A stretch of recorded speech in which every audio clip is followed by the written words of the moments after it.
Bismillahirrahmanirrahim. Assalamualaikum warahmatullahi wabarakatuh. Yang terhormat Ibu Eni Yulianti MSI selaku pembimbing PKL serta penguji PKL. Sebelumnya perkenalkan nama saya Ulfa Hidayat Rizky 6186382. Di sini saya akan mempresentasikan seminar hasil praktek kerja lapangan di Balai Besar Teknik Kesehatan Lingkungan dan Pengendalian Penyakit atau BBTK-LPP Yogyakarta dengan judul Analisis Kadar Klorida dan Zat Organik dalam Air Minum PDAM Kabupaten Bantul.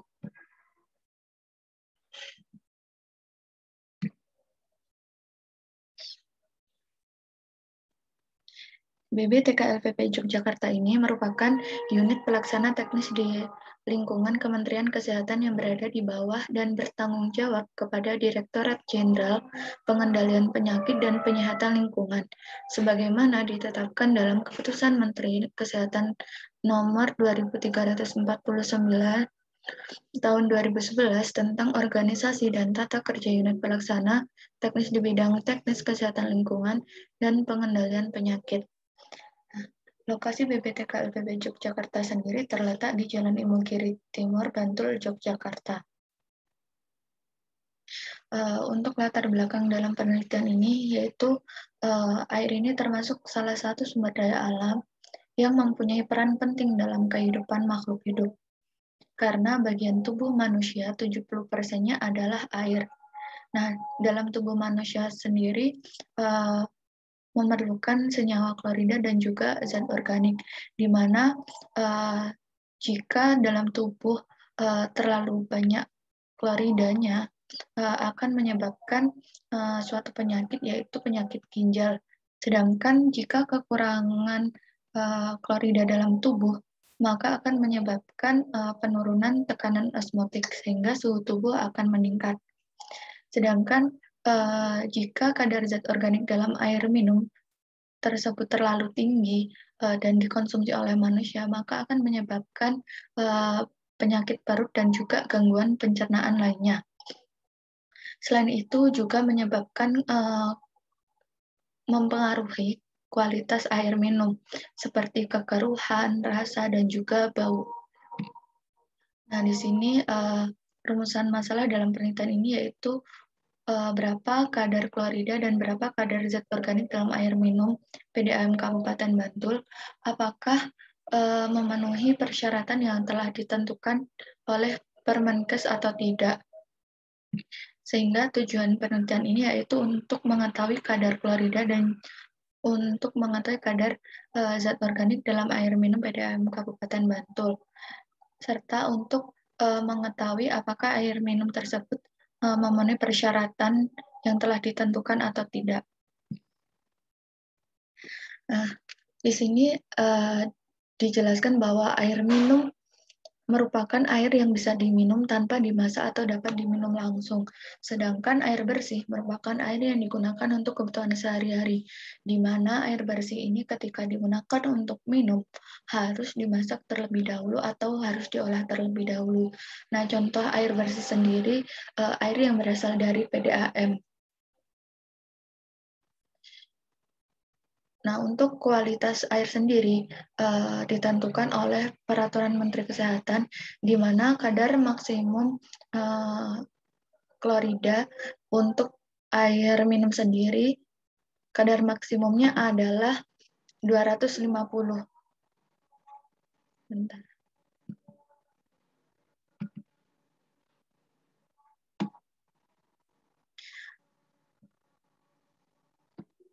Sedangkan kadar zat organiknya adalah 10 mg per liter. Sedangkan untuk kualitas air bersih ini ditentukan oleh Permenkes nomor 416 tahun 99 bahwa kadar maksimum klorida itu dalam air bersih itu 600 mg per liter, sedangkan kadar zat organiknya adalah 10 mg per liter. Senyawa klorida sendiri ini merupakan suatu senyawa yang dapat ditemukan dalam perairan alam. Senyawa klorida dapat membentuk ion melalui proses disosiasi dalam air.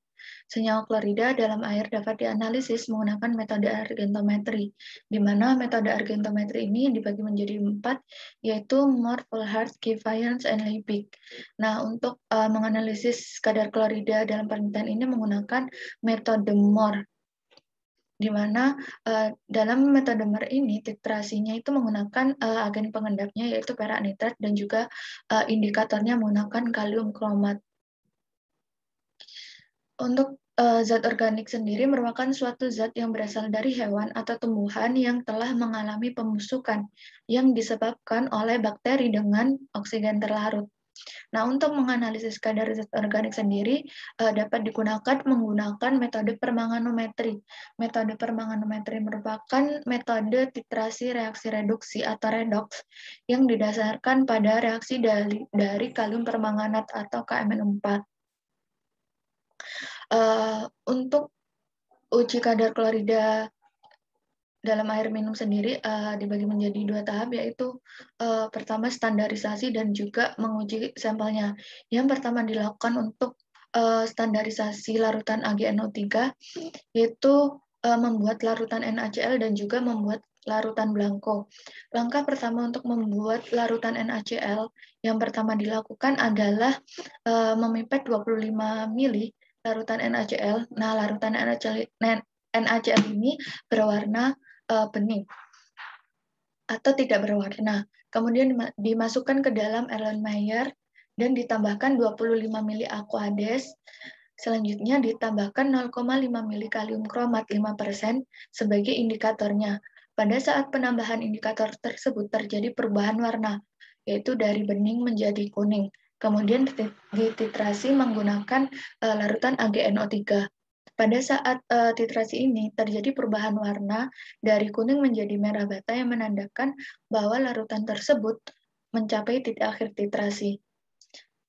Langkah selanjutnya yaitu membuat larutan blanko, di mana langkah pertama yang dilakukan adalah mengambil 50 mili Aquades dan dimasukkan ke dalam Erlenmeyer dan ditambahkan kalium kromat 0,5 mili sebagai indikatornya. Pada saat penambahan kalium kromat ini terjadi perubahan warna dari bening menjadi kuning dan dititrasi menggunakan larutan AgNO3. Pada saat titrasi ini terjadi perubahan warna dari kuning menjadi merah bata yang menandakan bahwa larutan tersebut mencapai titik akhir titrasi. Setelah standarisasi larutan AgNO3, kemudian uji kadar kloridanya dalam sampel yang pertama dilakukan adalah memipet 50 mili sampel, kemudian dimasukkan ke dalam Erlenmeyer dan ditambahkan kalium kromat 5% sebanyak 0,5 mili sebagai indikator. Nah, pada saat penambahan ini juga terjadi perubahan warna dari bening menjadi kuning, kemudian dititrasi menggunakan AgNO3 sampai larutan berubah warna dari kuning menjadi merah bata yang menandakan bahwa larutan tersebut mencapai titik akhir titrasi. Selanjutnya, untuk uji kadar zat organiknya sendiri juga dibagi menjadi 2, yaitu standarisasi larutan KMNO4 dan juga uji kadar zat organik dalam sampel.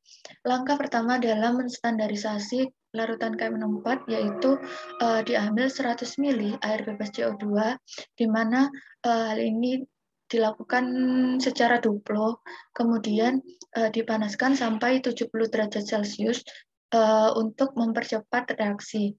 Kemudian ditambahkan 5 mili H2SO4 untuk menambahkan suasana asam. Selanjutnya ditambahkan 10 mili asam oksalat 0,01 N yang berfungsi sebagai larutan baku primer. Kemudian ditambahkan KMNO4 sebagai titrannya. Pada saat titrasi ini terjadi perubahan warna dari bening menjadi merah muda, sehingga yang menandakan larutan tersebut mencapai titik akhir titrasi. Setelah standarisasi KMNO4 ini dilakukan, maka selanjutnya uji kadar zat organik dalam sampel air minum. Langkah pertama yaitu diambil 100 ml sampel air minum, kemudian ditambahkan batu didih yang berfungsi untuk meratakan waktu pemanasan agar pemanasan tersebut sempurna. Kemudian ditambahkan KMNO4 secara tetes per tetes, yaitu sekitar 3 tetes. Kemudian ditambahkan 5 ml H2SO4 untuk menambahkan suasana asam. Kemudian dipanaskan. Selanjutnya ditambahkan 10 ml KMNO4. Nah, waktu pemanasan ini ditunggu sampai mendidih. Setelah mendidih, baru di timer sampai 10 menit. Nah, fungsi pemanasan sendiri digunakan agar mempercepat reaksi. Sedangkan KMNO4 ini pada saat pemanasan untuk mengoksidasi zat organik. Nah, kemudian setelah 10 menit selesai waktu pendidihan, kemudian ditambahkan 10 ml asam oksalat sebagai baku primernya. Kemudian pada saat penambahan asam oksalat ini terjadi perubahan warna dari ungu menjadi bening. Kemudian dititrasi menggunakan larutan KMNO4. Larutan KMNO4 ini setelah titrasi KMNO4 ini terjadi perubahan warna dari bening menjadi merah muda, di mana larutan tersebut telah mencapai titik akhir titrasi. Nah, ini hasil dari kadar klorida dari 9 sampel PDAM Kabupaten Bantul. Diketahui bahwa 9 sampel ini dari 18,9 sampai 43,7 tidak melebihi kadar yang telah ditentukan, di mana kadar maksimum yang ditentukan oleh Permenkes itu 600 mg per liter. Sedangkan 9 sampel PDAM Kabupaten Bantul ini kadar zat organiknya dari 5,69 sampai 2,70 ini tidak melebihi batas yang telah ditentukan, di mana batas maksimum yang ditentukan oleh Permenkes yaitu 10 mg per liter untuk kadar zat organiknya. Sehingga 9 sampel tersebut air minum tersebut dapat dikonsumsi. Kemudian pada saat uji klorida tersebut terjadi reaksi, yaitu senyawa klorida ini AgNO3 ditambah Cl- menjadi NO3- plus AgCl, di mana pada saat senyawa klorida ini bereaksi dengan AgNO3 akan menghasilkan endapan putih, yaitu AgCl. Setelah itu, reaksi berikutnya AgNO3 ditambah K2CrO4 menjadi NO3- plus AgCrO4. Nah, setelah senyawa klorida ini habis bereaksi dengan AgNO3, maka AgNO3 berlebih ini akan bereaksi dengan kalium kromat atau indikatornya, sehingga menyebabkan larutan tersebut berwarna merah bata.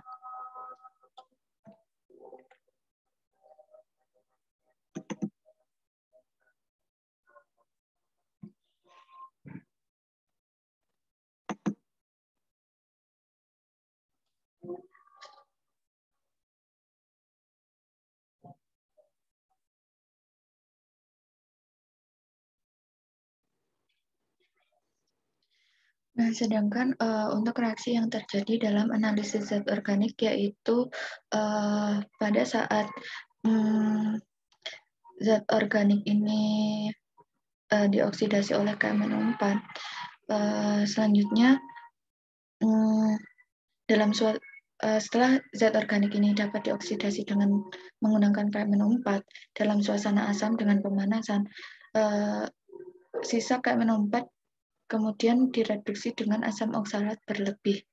Nah, pada saat terjadinya asam oksalat yang berlebih ini dititrasi kembali dengan KMNO4. Nah, reaksi yang terjadi sebagai berikut ini. Reduksi MnO4 min plus 8H plus 5 elektron menjadi Mn2 plus H2O.